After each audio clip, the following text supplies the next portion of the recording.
Dentro desse tema família, hoje pela manhã demos início a uma mensagem, dentro do Evangelho de Lucas, capítulo 15, onde tivemos a oportunidade de falar que é uma única parábola, não são 3 parábolas, senão uma dividida em 3 partes.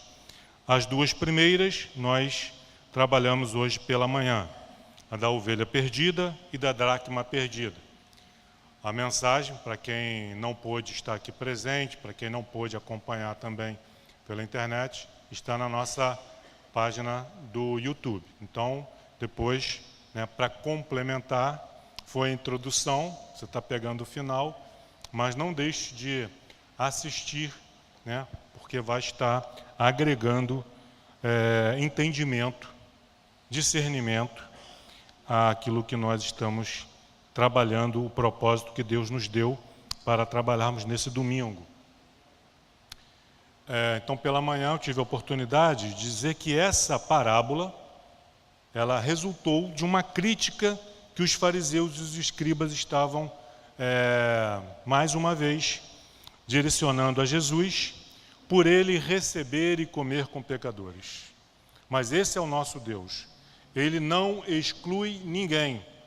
Ele ama a todos, independente do sexo, seja homem ou mulher, independente da raça, seja oriental, seja de descendência africana, seja de descendência europeia, seja de descendência americana. Ele ama a todos, ele quer salvar a todos.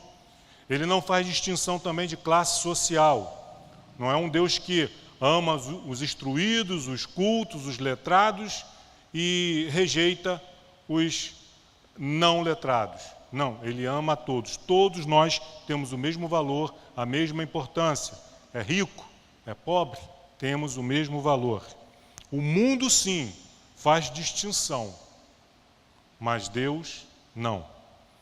Então, trabalhamos a questão da ovelha, da dracma, e hoje vamos estar, agora à noite, fazendo a conclusão. A Sociedade Bíblica Brasileira deu a nomenclatura aqui de a parábola do filho pródigo. Mas, na verdade, poderíamos chamá-la de a parábola do bom pai, do pai amoroso, ou a parábola dos filhos perdidos, porque, como vamos estar vendo aqui pelo texto, não é apenas o que saiu da casa do pai, que foi embora, que estava perdido, mas o que permaneceu, o que estava na casa do pai também estava perdido. Então vamos ao texto, depois estaremos orando. Lucas capítulo 15, versículo 11.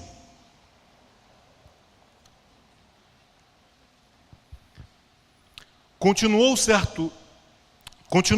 Jesus falando dando continuidade à sua parábola. Ele está continuando, dando continuidade ao seu raciocínio. Certo homem tinha 2 filhos. O mais moço deles disse ao pai: Pai, dá-me a parte dos bens que me cabe. E ele lhes repartiu os haveres. Passado não muitos dias, o filho mais moço, ajuntando tudo o que era seu, partiu para uma terra distante e lá dissipou todos os seus bens, vivendo dissolutamente.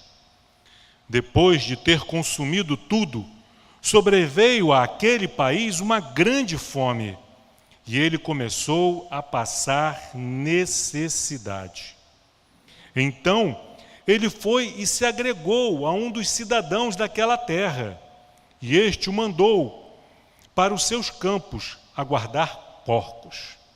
Ali desejava ele fartar-se das alfarrobas que os porcos comiam, mas ninguém lhe dava nada. Então, caindo em si, disse: Quantos trabalhadores de meu pai têm pão com fartura, e eu aqui morro de fome. Levantar-me-ei e irei ter com meu pai, e lhe direi: Pai, pequei contra o céu e diante de ti. Já não sou digno de ser chamado teu filho. trata-me como um dos teus trabalhadores. E levantando-se, foi para o seu pai. Vinha ele ainda longe quando seu pai o avistou, e compadecido dele, correndo, o abraçou e beijou. E o filho lhe disse: Pai, pequei contra o céu e diante de ti, já não sou digno de ser chamado teu filho. O pai, porém, disse aos seus servos: Trazei depressa a melhor roupa, vestiu, pondo-lhe um anel no dedo e sandálias nos pés.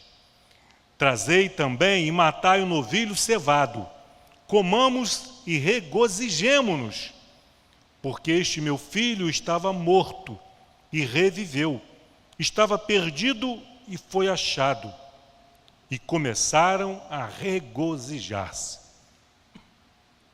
Ora, o filho mais velho estivera no campo, e quando voltava, ao aproximar-se da casa, ouviu a música e as danças.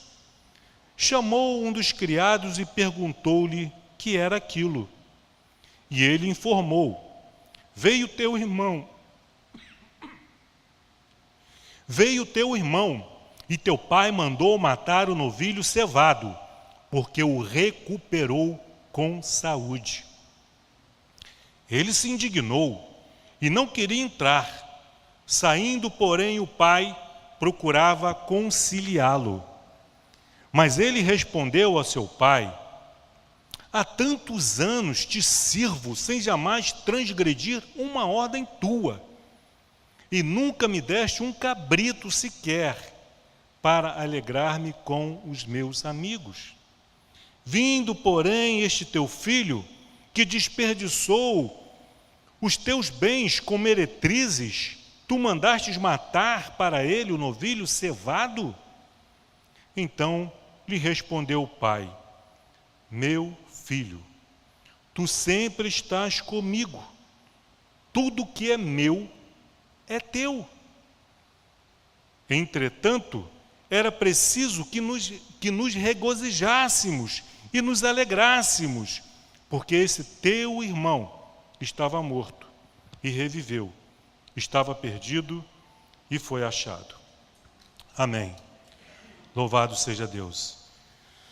Pai Santo, Pai querido, muito obrigado, Senhor, por esta oportunidade de estarmos compartilhando, ouvindo e meditando a Tua Palavra.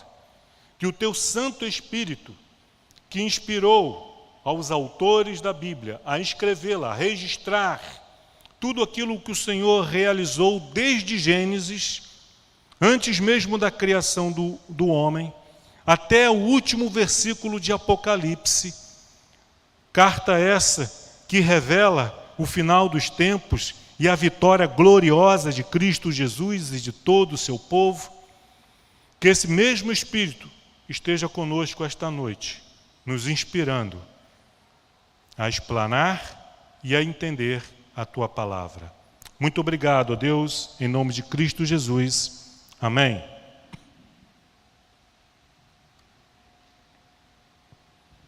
Continuou Jesus na sua parábola e disse: Certo homem tinha 2 filhos. O mais moço deles disse ao pai: Pai, dá-me a parte dos bens que me cabe. E ele lhes repartiu os haveres. Pela manhã eu tive a oportunidade de dizer que esta parábola que Jesus apresentou era loucura para a concepção humana e principalmente judia. Jamais, em sã consciência, um pastor deixaria 99 ovelhas no deserto para ir procurar por uma, sem saber se iria achá-la e ainda correndo o risco de perder as outras 99. Uma mulher também, em sã consciência, não deixaria as suas responsabilidades do dia, que são muitas, para procurar uma dracma perdida dentro de casa. Ela poderia dizer: depois vai aparecer, está aqui dentro de casa. Depois aparece. Mas não. Ela acende a candeia, pega a vassoura e procura diligentemente por essa draga. E agora, na continuação, uma outra coisa absurda. Por quê? Diz o texto que o homem tinha 2 filhos. E quem foi que pediu a parte da sua herança? O mais moço, que segundo a cultura judia, não tinha direito à herança. Nós não estamos discutindo aqui se isso era justo ou não, mas naquela cultura, quem tinha direito à herança era o primogênito, o principal. Aí os outros filhos, o que sobrava era distribuído entre os outros filhos. Se fosse o filho mais velho, ainda assim seria um absurdo ele pedir parte da sua herança com seu pai vivo ainda. É o mesmo que dizer: pai, o senhor para mim já morreu. Não tenho nenhum amor, respeito e consideração pelo Senhor. Eu quero ir embora. Então me dá a minha parte que eu quero ir embora. Não quero mais viver com o Senhor, não quero mais viver dentro dessa casa, cheia de regras. Resumindo, é isso. Isso já seria um absurdo. Um pai diria: não vou te dar nada. E quer saber de uma coisa? Eu vou deixar tudo para o teu irmão. Você vai ficar sem nada, por causa desse abuso, essa falta de respeito. Mas foi o mais moço, ainda para piorar a situação. Mas o que esse pai fez? Um pai humano jamais faria isso, com a intenção que esse pai divino fez. Porque esse pai aqui está representando Deus. É isso que você quer? Você quer ir embora? Tudo bem. Não vou discutir, não vou criar problema. E diz o finalzinho do versículo 12: e ele lhes repartiu os haveres. Ele não deu apenas a parte da herança do mais moço, mas ele também deu a do mais velho, aos 2. Então, para não termos problema, já vou dividir agora. Provavelmente dividiu em 3 partes. Ficou com uma parte, a outra para o filho mais velho e a outra para o filho mais novo. O Evangelho é loucura para os que se perdem. Essa parábola que Jesus apresentou é loucura. Mas versículo 13. O inevitável aconteceu. O pai já sabia. Passado não muitos dias, o filho mais moço, ajuntando tudo o que era seu, partiu para uma terra distante e lá dissipou todos os seus bens, vivendo dissolutamente. Vamos entender uma coisa: Deus não abre concessões. Os pais não devem abrir concessões. As igrejas, os pastores, a liderança não deve abrir concessões. Esse pai poderia ter chegado para o filho, como muitos pais aí fazem: meu filho, por que você quer? Ah, pai, essa casa tem muita regra. O senhor é muito certinho. Eu não posso trazer minhas namoradas aqui para casa. Quando eu chego, aquela vez que eu cheguei em casa embriagado, de madrugada, o senhor me deu uma bronca e o senhor me castigou. Dobrou minhas tarefas, minhas obrigações, minhas responsabilidades. Tudo que eu quero fazer, o senhor não deixa, o senhor não permite. Aí o pai poderia ter dito para o filho: não, filho, vamos fazer o seguinte. Eu deixo você fazer o que você quer, viver do jeito que você quer, mas não vai embora não. Fica aqui com o papai. Sabe? Abrir concessões. Deus não abre concessões. Leiam a Bíblia. Deus jamais abriu concessões nas suas escrituras para quem quer que fosse. Quem errava sofria as consequências.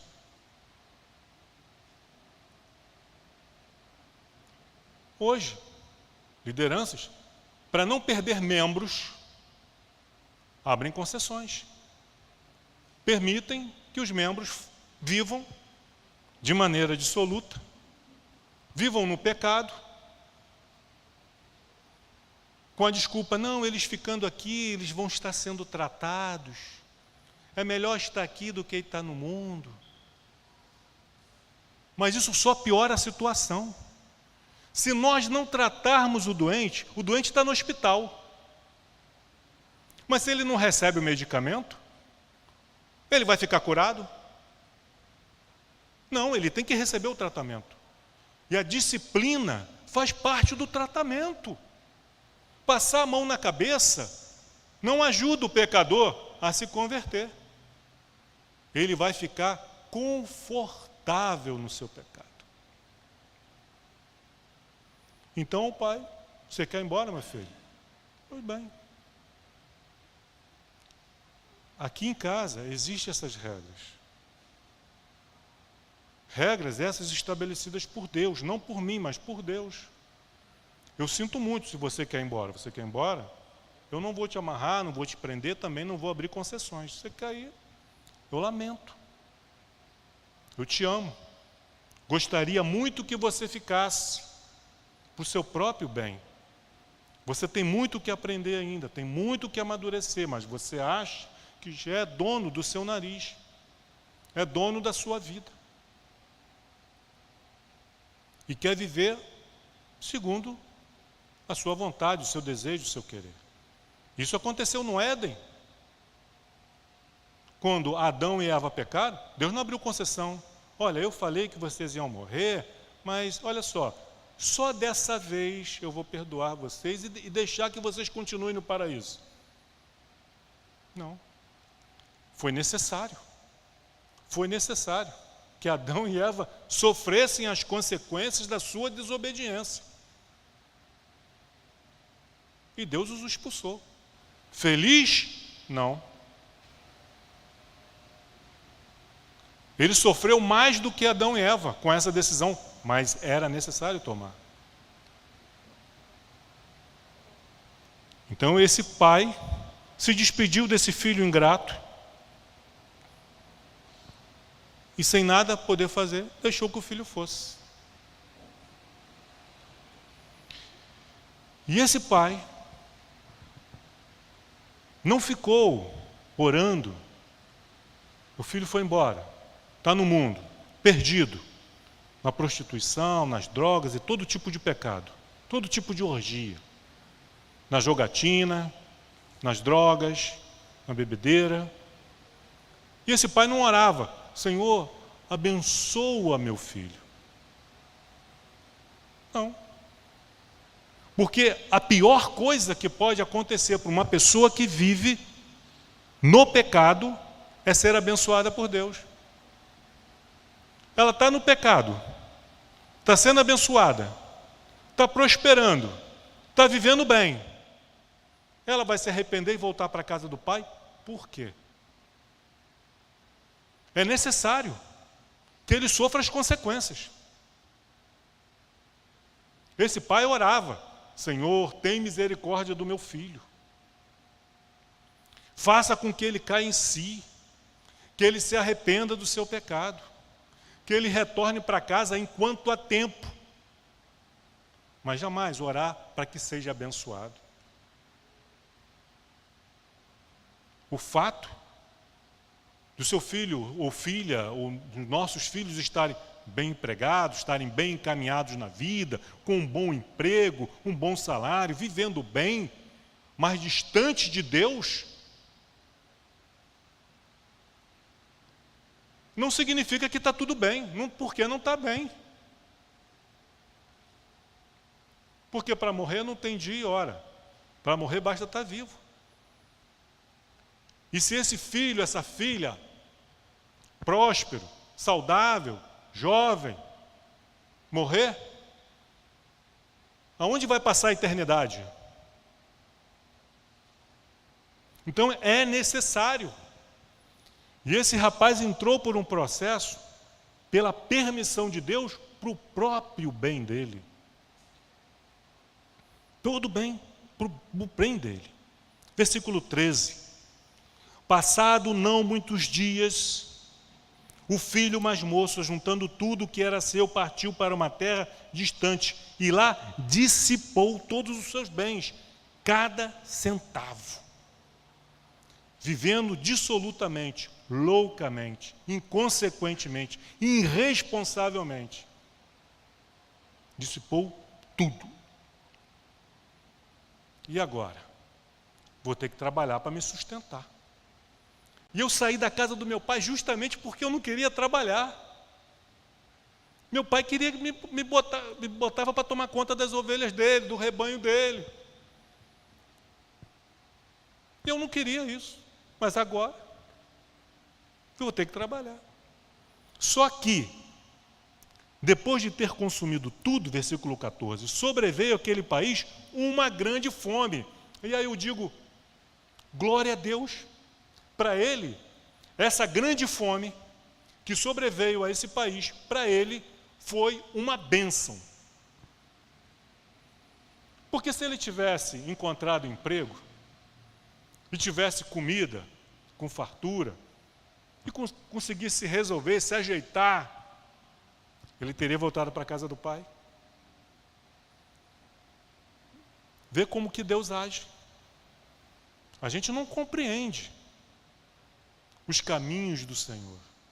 Por que que Deus está permitindo, que eu não estou generalizando, não estou, mas por que que Deus está permitindo que determinada pessoa, ou determinado país, determinada família, esteja passando por determinadas crises, problemas? Por quê? Para que esta pessoa, para que esta família, para que esta nação ponha a mão na consciência. Isso é consequência do meu pecado. Quantas vezes Deus puniu a nação de Israel porque ela se desviou dos caminhos do Senhor, praticou idolatria, foi a outros deuses, começaram a praticar toda sorte de pecado, de iniquidade, e Deus enviou seca, Deus enviou fome, Deus enviou praga de gafanhotos, foi Deus que enviou, para que a nação de Israel entendesse que aquilo ali era consequência dos seus pecados e pudesse se converter e voltar para Deus. Então, essa seca que sobreveio a esse país, atingiu toda aquela nação. Foi muito ruim para muitos, muitos morreram, mas para esse rapaz aqui, em especial, para ele, foi uma bênção. E aí diz o finalzinho do versículo 14 que ele começou a passar necessidades. Então, ele foi e se agregou a um dos cidadãos daquela terra, e este o mandou para os campos a guardar porcos. Uma humilhação para um judeu. O porco era um animal imundo. Ele, quando estava na casa do pai, tendo tudo do bom e do melhor, ele, como filho daquele homem rico, ele achava humilhante para ele ter que pastorear ovelhas. Eu não nasci para isso. Eu não nasci para trabalhar no campo. Eu sou melhor do que isso. Eu mereço mais do que isso. Afinal de contas, eu estudei. Meu pai é um homem simples, humilde, mas não, eu estudei.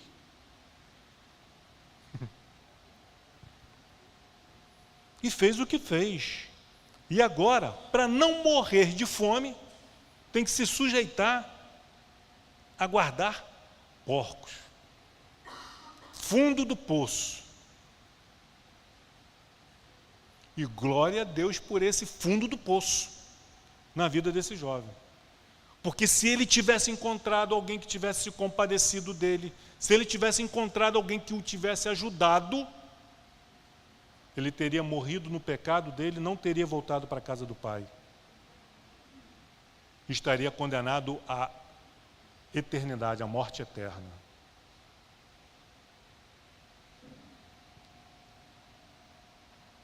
Versículo 16. Ali desejava ele fartar-se das alfarrobas que os porcos comiam, um tipo de vagem, que era alimento para porcos, para animais. E ele desejava, estava morrendo de fome, o estômago estava roncando. E ele desejava comer da comida dos porcos, mas ninguém lhe dava nada. Mais um glória a Deus por isso. Glória a Deus. Porque ele não encontrou ninguém que ficou com peninha dele. Deus deixou que ele se acercasse de gente ruim mesmo. Porque foi o que ele fez com o pai dele. Como que ele agiu com o pai dele? E a Bíblia diz, mandamento com promessa: honra pai e mãe, para que tenha vida longa e tranquila na terra que o Senhor teu Deus te dá. Então, filho, se você honra pai e mãe, você pode reivindicar a promessa desse mandamento sobre a sua vida. Caso contrário, você não pode solicitar a Deus essa bênção, porque ela é condicional. Você, pai, se os seus filhos te honram, você pode orar a Deus e pedir a Deus essa bênção sobre a vida dos seus filhos. Mas se eles te desonram, você não pode. Você pode até pedir, mas Deus vai dizer não. A promessa é condicional. A palavra de Deus é condicional. A salvação é de graça, mas tem condições. Qual é a condição? Crer em Jesus Cristo. Viver em novidade de vida. Abandonar o pecado. Viver para Deus. Essa é a condição.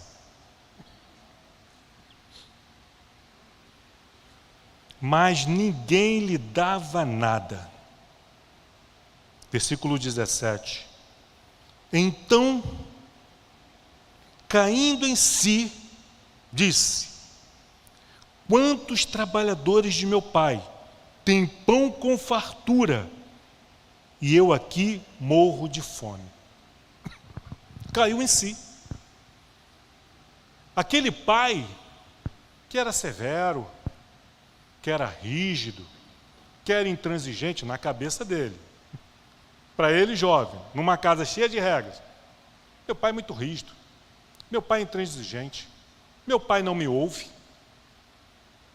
Tudo que eu peço para ele, é claro, se nós em oração pedirmos qualquer coisa a Deus contrária à vontade dele, ele vai dizer não. É lógico. Então aquele pai que para ele antes era um pai rigoroso, ruim, injusto, meu pai é injusto, não deixa eu aproveitar a vida, eu quero curtir, meu pai não deixava, meu pai é injusto, quer saber, eu vou embora dessa casa, eu não aguento mais, eu não suporto mais meu pai. Mas lá, agora, passando fome, cuidando de porcos,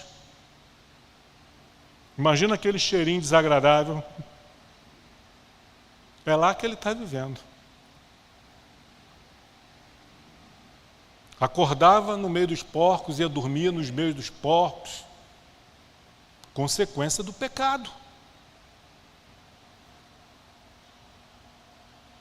E aí, foi necessário ele chegar nesse estado para cair em si.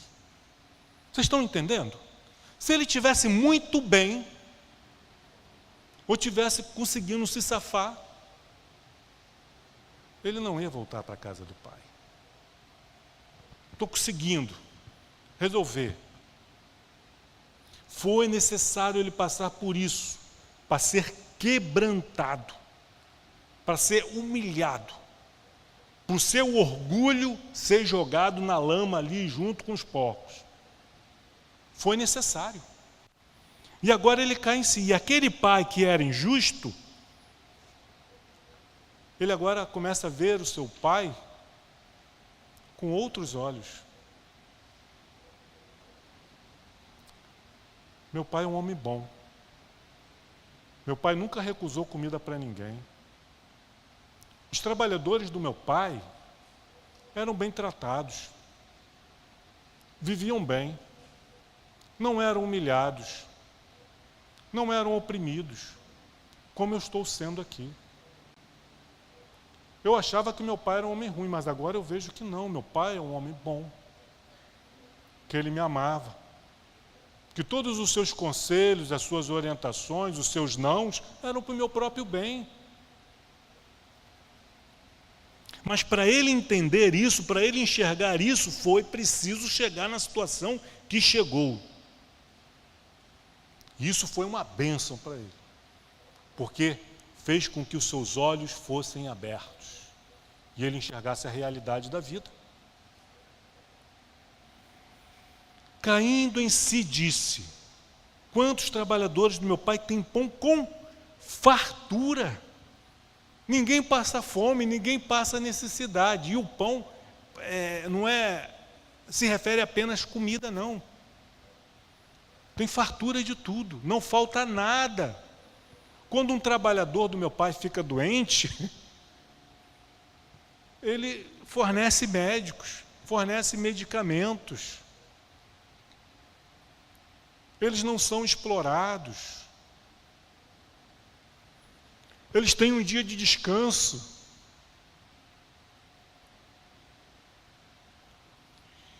E aí no versículo 18, depois de ponderar, pensar, de entender o quanto ele foi injusto e ingrato com seu pai, caindo em si. Versículo 18. O que farei? Levantar-me-ei, e irei ter com meu pai, e lhe direi: Pai, pequei contra o céu e diante de ti. Vou me levantar, vou ficar aqui fazendo o quê? Vou morrer aqui, no meio dos porcos. Não. Levantar-me-ei. Levante-se. Levante-se. E irei ter com meu pai. Irei ter com ele. E lhe direi: Pai, pequei contra o céu e diante de ti. Pai, versículo 19. Já não sou digno de ser chamado teu filho.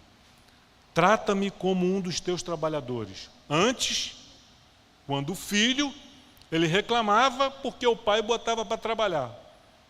Agora ele diz: Pai, não sou digno mais de ser tratado como teu filho. Me trate como um dos seus trabalhadores, que para mim já está muito bom.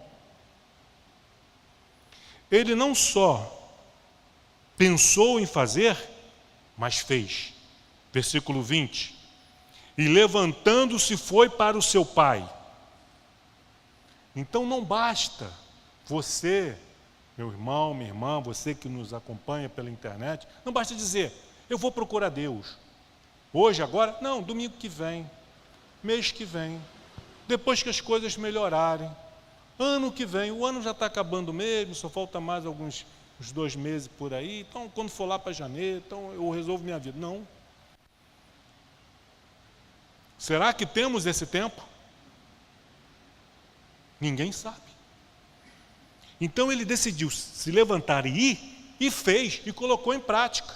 Não deixe para amanhã. Se você está numa situação, se você está nesse caminho, ou já está nessa situação, não deixe para amanhã. Levante-se hoje e agora, e volte para a casa do Pai, correndo. Deixe de orgulho, deixe de vaidade, senão vai ficar, ou vai estar num caminho na direção dos porcos, ou vai permanecer no meio dos porcos. Versículo 20. E levantando-se foi para o seu pai. Vinha ele ainda longe, quando seu pai o avistou. E, compadecido dele, correndo, o abraçou e beijou. Vinha ele ainda longe, um farrapo de ser humano, magro, estava passando fome. Quando ele saiu da casa do pai, estava gordinho, estava fortinho, estava bem alimentado, comia do bom e do melhor. Foi embora com as melhores roupas, montado num bom cavalo. Agora, o pai olha ao longe, distante, vê um farrapo de gente, todo maltrapilho, todo mal vestido, magrelo. Mas o pai reconhece o filho. Devia estar cabeludo, barbudo, mas o pai reconheceu. Eu conheço aquele jeito de andar ali. Eu conheço. É meu filho.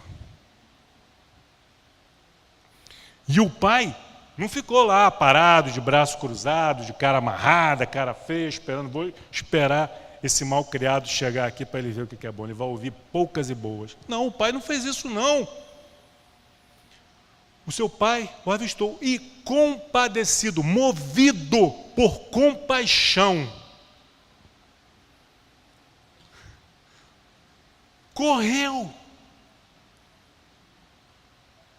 Quantos anos tinha esse senhor? Mas ele correu. Correu ao encontro do filho. É meu filho, correu. Chegou perto do filho, mal cheiroso, com cheiro de porco. Aquele garoto que foi embora cheirando aos melhores perfumes que ele podia comprar, né? Mas o pai, compadecido da situação do seu filho, o que ele fez? Opa, peraí, vai primeiro tomar um banho, vai trocar de roupa, depois a gente conversa. Não, esse pai o abraçou e o beijou. Esse é o nosso Deus. Ou você acha que quando você entregou a sua vida para Jesus, se é que você entregou, espiritualmente falando, você era cheirosinho? Ah, queridos, se nós pudéssemos sentir o cheiro do nosso pecado, nós ficaríamos com nojo de nós mesmos. Se a pessoa que está ao seu lado, né, ao lado de um pecador, como esse rapaz, ninguém ia aguentar ficar perto. Mas Deus não se preocupa com isso. Deus não vê o teu estado hoje, mas Ele vê o que você pode se tornar. E aí Ele corre ao teu encontro, Ele te abraça, Ele te beija, porque Ele é Pai. E só Deus faz isso. Só um pai, só uma mãe que ama o filho faz isso. Sério. Você pode amar o seu irmão. Você vai até ajudar, você vai cuidar, mas essa coisa de correr, de abraçar, de beijar, só um pai, só uma mãe e principalmente o nosso Deus como exemplo. Versículo 21. O pai o abraçou, o beijou, versículo 21. E o filho lhe disse: Pai, pequei contra o céu, sim, e diante de ti, verdade, já não sou digno de ser chamado teu filho. É verdade. Mas o pai diz o seguinte: o pai, porém, disse aos seus servos, chamou os seus servos: trazei depressa a melhor roupa, vestiu, ponde-lhe um anel no dedo e sandália nos pés. Traga a melhor roupa. Vai levar esse meu filho, dê um banho nele. Cuidem dele, corte o cabelo dele, faça a barba dele, ponha nele a melhor roupa. Esses farrapos queime. Coloque um anel de autoridade, um anel com o selo da família, que só os meus filhos podem usar. o selo do Espírito Santo. Esse anel é símbolo do selo do Espírito Santo. Que todo filho de Deus tem o selo do Espírito Santo sobre si. E uma sandália sobre os seus pés. Trazei também e matai o novilho cevado, comamos e regozijemos. Vou fazer festa. Vamos nos alegrar, porque este meu filho estava morto e reviveu, estava perdido e foi achado. E começaram a regozijar-se. Mas estava morto, ele já estava morto, antes mesmo de sair da casa do pai. Ele estava perdido, mesmo antes, porque ele estava na casa do pai, mas estava perdido. Fisicamente ele estava ali, o seu corpo estava ali, mas a sua mente estava no mundo. E foi preciso que o pai o deixasse ir, sofresse o que sofreu, para ele então voltar e reviver e se achar. Ele vê a casa do pai não como a casa do pai, não como uma prisão, mas como a minha casa, o meu lar, a minha família. Ele não vê mais o pai como um patrão, mas vê o pai agora como um pai.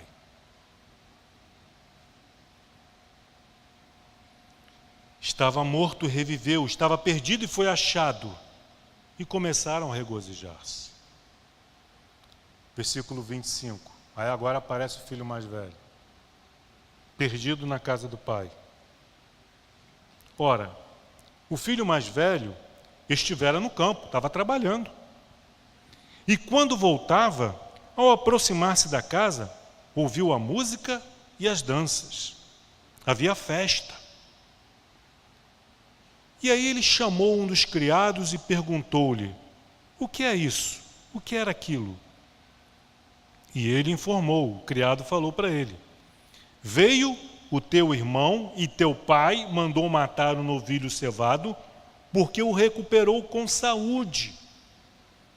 E aí a semelhança dos escribas e fariseus, que se achavam justos, que se achavam bons demais, ele não se alegrou, mas ele se indignou e começou a falar mal do pai, a pensar mal do pai, julgar mal do pai. Ele se indignou e não queria entrar na festa. Não vou participar dessa festa, não vou. Isso é um absurdo. E aí o pai soube. O pai se irritou com ele? Não. O pai saiu, deixou lá a festa e foi ao encontro do filho, que estava revoltado com ele, que estava indignado. Saindo, porém, o pai procurava o quê? Conciliá-lo. Meu filho, não é nada disso, entende?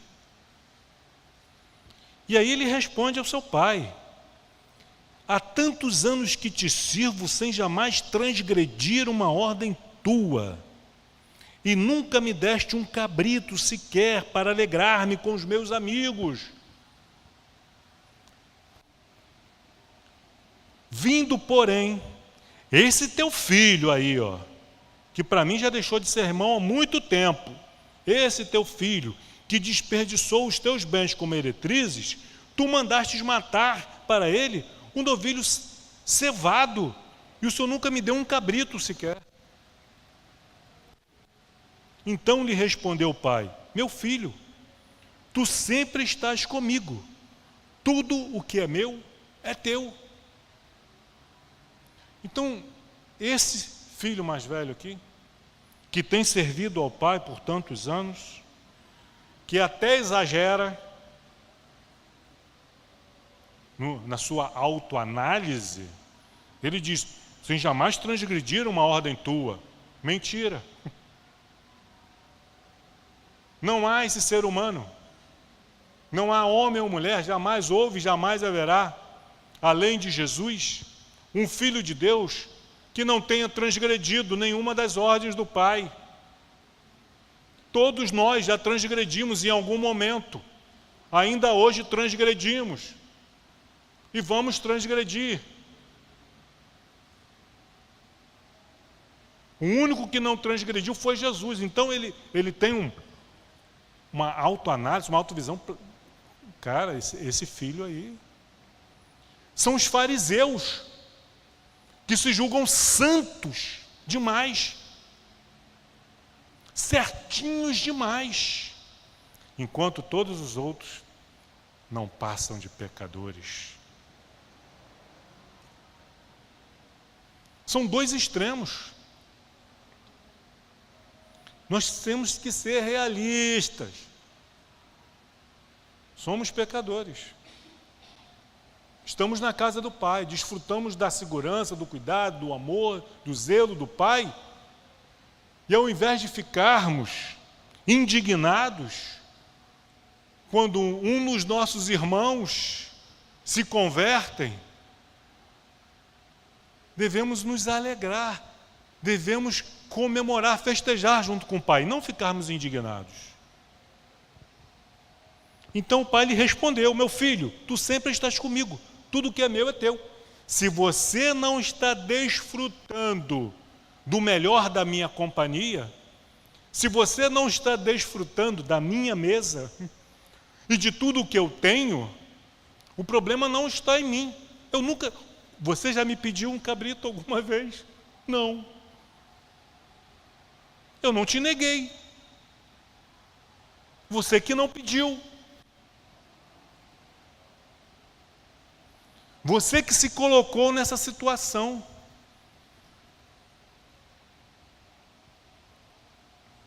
Tu sempre estás comigo. Você está aqui, está sempre com Deus, andando com Deus. Deus está sempre com você. Você tem mais do que um cabrito à sua disposição. Você tem um rebanho inteiro de ovelhas e cabras do Senhor, se for necessário. Ele não vai te negar. Porque Ele é Pai e Ele te ama. Tudo o que é meu é teu, meu filho. Versículo 32. Entretanto, era preciso que nos regozijássemos, que nos alegrássemos, porque esse, meu filho, é isso que está escrito aí? Porque este teu irmão. Quando o irmão mais velho se referiu ao irmão mais novo, ele falou: esse é teu filho. Mas Deus se refere agora ao filho mais moço, não como meu filho. Ele chama o mais velho de meu filho. Tu sempre estás comigo, tudo que é meu é teu. Entretanto, era preciso que nos regozijássemos e nos alegrássemos, porque esse teu irmão estava morto e reviveu, estava perdido e foi achado. Aleluia! Esse é o nosso Deus, esse é o nosso Pai. Ele não faz concessões, mas para o teu bem, para o meu bem, para o nosso bem, para a nossa felicidade eterna. As lutas, as adversidades, os desertos, os mares que nós enfrentamos, as tribulações, as tempestades, é para o nosso bem. É para a nossa correção, é para o nosso ensino. Então, ao invés de murmurar, ao invés de reclamar, se for o caso, se você é o filho mais velho que está na casa do pai, tudo o que é de Deus, tudo o que é do pai é teu. Se você é o filho mais moço, põe a mão na consciência, caia em si e retorne para a casa do pai o quanto antes. Em nome de Jesus. Amém? Vamos orar.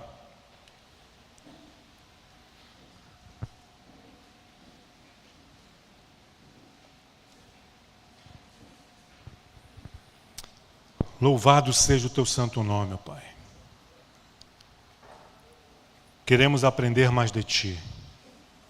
Queremos te ver, te enxergar como esse Pai bondoso, carinhoso, zeloso, que nos ama, que quer o nosso bem, que as suas regras, que os seus mandamentos são vida, é saúde, prosperidade, felicidade, que as coisas que o mundo nos oferece são vaidade, é loucura, é veneno, é morte, é perdição. Se o Senhor diz, não coma da árvore do conhecimento e do bem e do mal, devemos crer no que o Senhor fala e rejeitar a voz da serpente. Perdoa, Senhor. Se estamos na tua casa, te servindo como filhos, nos julgando os melhores filhos do mundo, quando na realidade não somos, somos apenas aprendizes.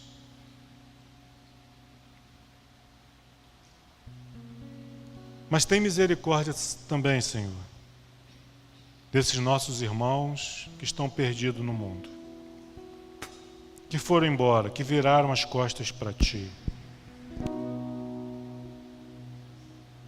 Tem misericórdia, Senhor.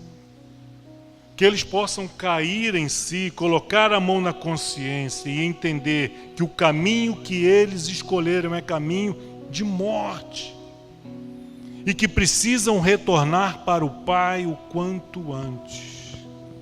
Que eles possam se levantar e voltar. Não, depois que eu tomar um banho, depois que eu trocar de roupa, eu volto para a casa do meu pai. Eu não posso chegar lá assim, vestindo esses trapos. Eu não posso chegar lá assim, fedendo a porcos. Não posso. Quando eu melhorar um pouquinho, aí eu volto. Não faça isso. Venha como estás. E o Senhor vai correr ao teu encontro, Ele vai te abraçar, Ele vai te beijar, Ele vai te purificar, vai te lavar com a água viva, vai te dar vestes novas, um anel de autoridade no dedo e sandália nos pés. E vai mandar matar o novilho cevado, e vai se alegrar, e vai se regozijar, e vai festejar pelo retorno do filho, que estava morto e reviveu, estava perdido e foi achado. Louvado e bendito seja o teu santo nome, Pai. Obrigado, Pai, pelo teu amor, pela tua graça, pela tua bondade. Em nome de Cristo Jesus. Amém.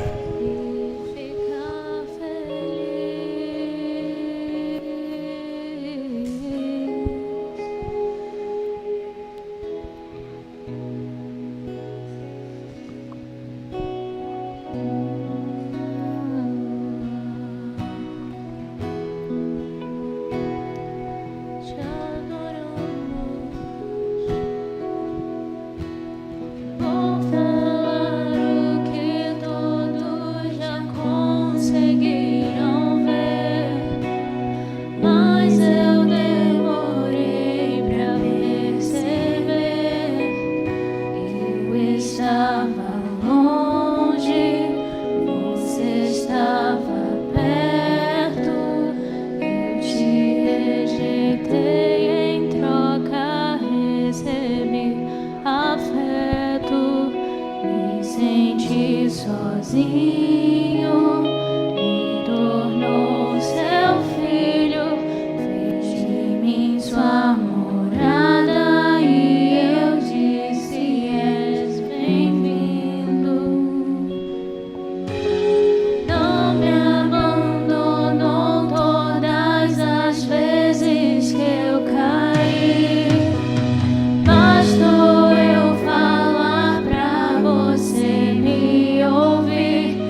Somos gratos, Senhor, a Ti, porque o Senhor não nos abandona. Mesmo, Senhor, quando somos teimosos, desobedientes, quando pecamos contra Ti, Senhor, o Senhor não nos abandona e nos aceita de volta. Te amamos, Espírito Santo, Te amamos, Pai. Que possamos, Senhor, a cada dia mais sermos dignos desse amor, Senhor. Que possamos, Senhor, a cada dia andar corretamente. Que possamos negar a carne, Senhor, negar o mundo e servir a Ti, Senhor. Aquele que é o mais interessado em viver conosco, aquele que é o mais interessado em nos amar e cuidar de nós. Sabemos, Senhor, que todas as coisas que o Senhor faz cooperam para o bem daqueles que Te amam. E é por isso, Senhor, é por isso que Te adoramos, porque fomos de encontro a Ti. Não por mérito próprio, mas porque o Senhor nos alcançou. Somos gratos, Senhor, a Ti. Somos gratos, ó Pai. Leva a Tua igreja, Senhor. Leva os Teus filhos guardados e protegidos em segurança. Que durante essa semana, Senhor, eles possam praticar a Tua palavra. Que possamos ser luz, possamos ser sal nesse mundo. Que possamos sair das quatro paredes e levar, Senhor, a Tua palavra. Pregar, Senhor, o Seu amor. Porque não estamos aqui só por nós, mas estamos aqui, Senhor, para levar a Tua palavra. Esse é o nosso propósito, Senhor. Amém. Obrigada, Senhor. Amém, igreja? Eu poderia estar em qualquer outro